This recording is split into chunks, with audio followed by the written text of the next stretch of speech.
PSSI harus benar-benar waspada terhadap John Hartman, karena ternyata dia memiliki kekurangan yang cukup signifikan. Berikut analisanya.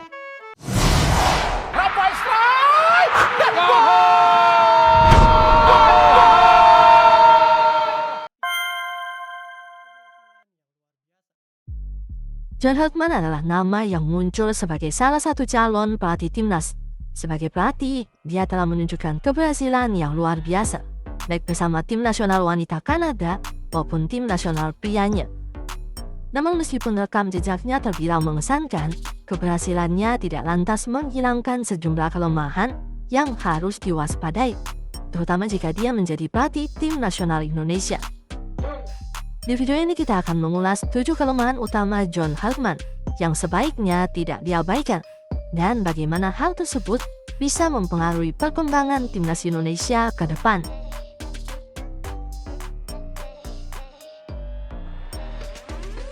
Salah satu kelemahan terbesar yang dimiliki John Hartman adalah kurangnya pengalaman melatih tim Asia. Selama karir kepelatihannya, Hartman lebih banyak menangani tim dari kawasan Amerika Utara, terutama Kanada. Ketika kita berbicara tentang Asia, budaya, gaya bermain, dan pendekatan terhadap sepak bola bisa sangat berbeda. Timnas Indonesia yang memiliki karakteristik dan gaya permainan yang berbeda dibandingkan dengan tim negara lainnya akan memerlukan pendekatan yang lebih spesifik. Ketidakhadiran pengalaman di Asia menjadi tantangan besar bagi Hartman. Sebagai pelatih asing, dia akan memerlukan waktu untuk beradaptasi dengan kondisi, filosofi sepak bola, dan kebutuhan pemain Indonesia yang bisa sangat berbeda dari yang pernah dia tangani. Pemain Indonesia memiliki gaya bermain yang unik, yang memadukan teknikalitas dengan kecepatan. Untuk dapat mengoptimalkan potensi pemain-pemain ini, Hartman harus dapat beradaptasi dengan cepat, yang tentu membutuhkan waktu.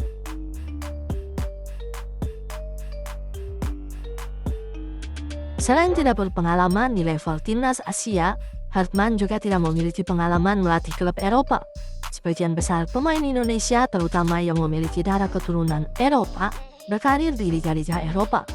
Untuk dapat memanfaatkan potensi pemain-pemain ini dengan lebih maksimal, seorang pelatih perlu memiliki pemahaman mendalam tentang gaya bermain yang berlaku di liga-liga top Eropa. Pengalaman melatih klub-klub Eropa tidak hanya akan membantu Hartman dalam merancang taktik dan strategi yang sesuai dengan pemain keturunan, tetapi juga membantunya dalam memahami tekanan yang ada di level tersebut. Tanpa pengalaman ini, Hartman mungkin akan kesulitan dalam membentuk strategi yang relevan dengan para pemain tersebut. Hal ini menjadi kekhawatiran bagi timnas Indonesia yang kini semakin banyak memiliki pemain yang bermain di Liga Eropa.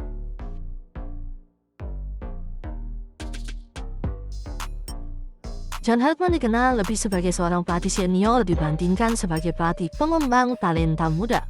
Ketika Hartman menangani tim nasional Kanada, dia datang ke tim yang sudah memiliki sejumlah talenta berbakat.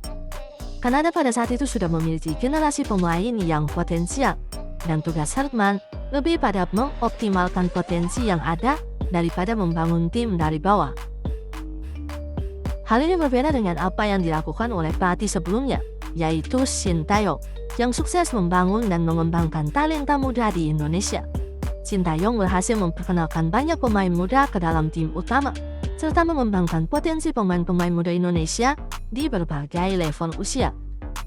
Jika Hartman terpilih sebagai pelatih, hal ini bisa menjadi tantangan besar, karena dia tidak memiliki pengalaman dalam membangun sistem pengembangan pemain muda di Indonesia yang sudah berkembang dengan baik di bawah Sintayong.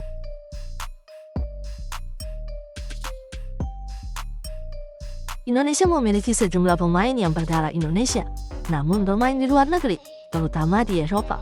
Salah satu kelebihan yang harus dimiliki pelatih timnas adalah kemampuan untuk membangun jaringan dan koneksi dengan pemain-pemain keturunan yang bermain di luar negeri. Namun Hartman tidak memiliki koneksi yang kuat di Eropa dengan pemain-pemain keturunan tersebut. Tanpa koneksi yang kuat, Hartman mungkin akan kesulitan dalam mencari dan menarik pemain-pemain keturunan baru yang bisa memperkuat timnas Indonesia. Pemain-pemain keturunan ini seringkali memiliki kemampuan yang lebih tinggi dan pengalaman bermain di liga-liga top dunia yang bisa memberikan kontribusi besar bagi perkembangan timnas Indonesia. Jika Hartman tidak dapat memanfaatkan potensi pemain keturunan dengan baik, hal ini bisa menjadi kelemahan besar bagi tim.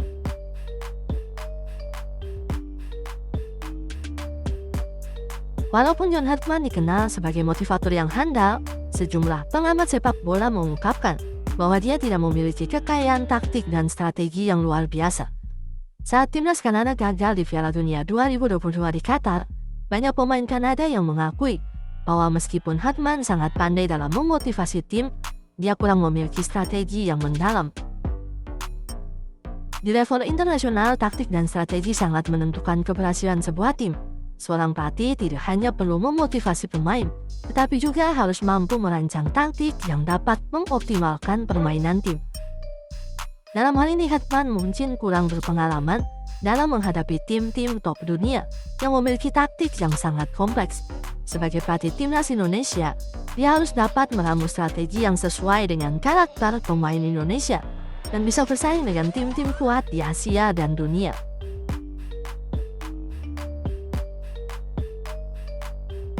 Salah satu kontroversi yang sering muncul terkait John Hartman adalah kebiasaannya menggunakan kata-kata kasar dan tidak pantas dalam sesi motivasi.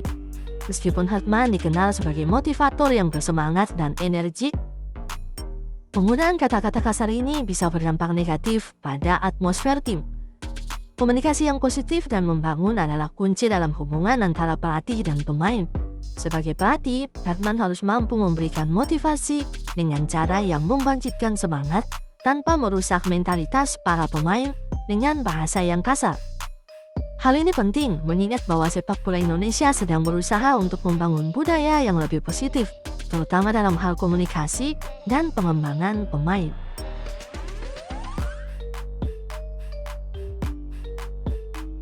Jika kita membandingkan John Hartman dengan pelatih timnas Indonesia terdahulu Sintayong, banyak yang berpendapat bahwa Hartman masih berada di bawah Sintayong, terutama dalam hal pencapaian dan pendekatan terhadap pengembangan sepak bola.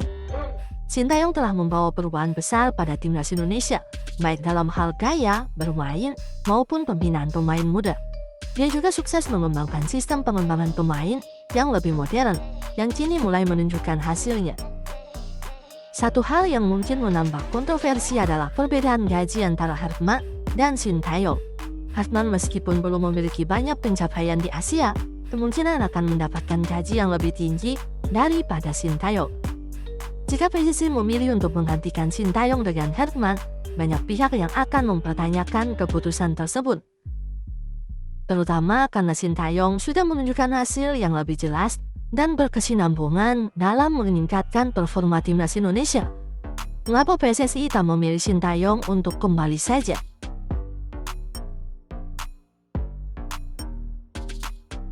John Hartman adalah pelatih yang berpengalaman dan telah berhasil di level internasional. Tetapi dia juga memiliki sejumlah kelemahan yang sebaiknya tidak diabaikan jika dia menjadi pelatih timnas Indonesia.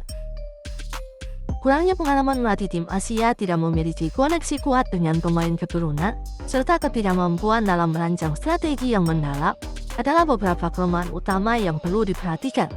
Selain itu, kebiasaannya menggunakan kata-kata kasar dan kurangnya pengalaman dalam pengembangan talenta muda bisa berpengaruh besar terhadap perkembangan sepak bola Indonesia.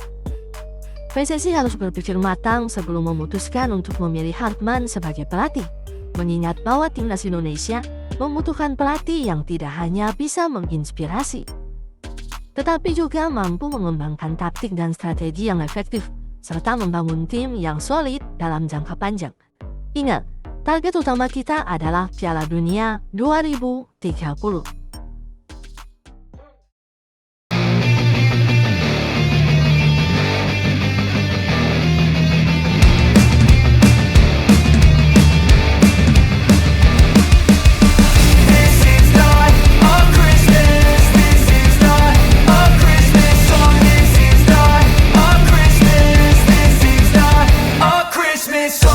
Christmas tree's on fire, Santa's holding the lighter.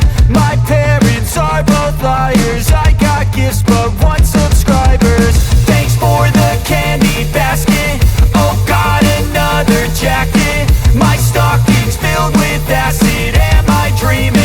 just happened.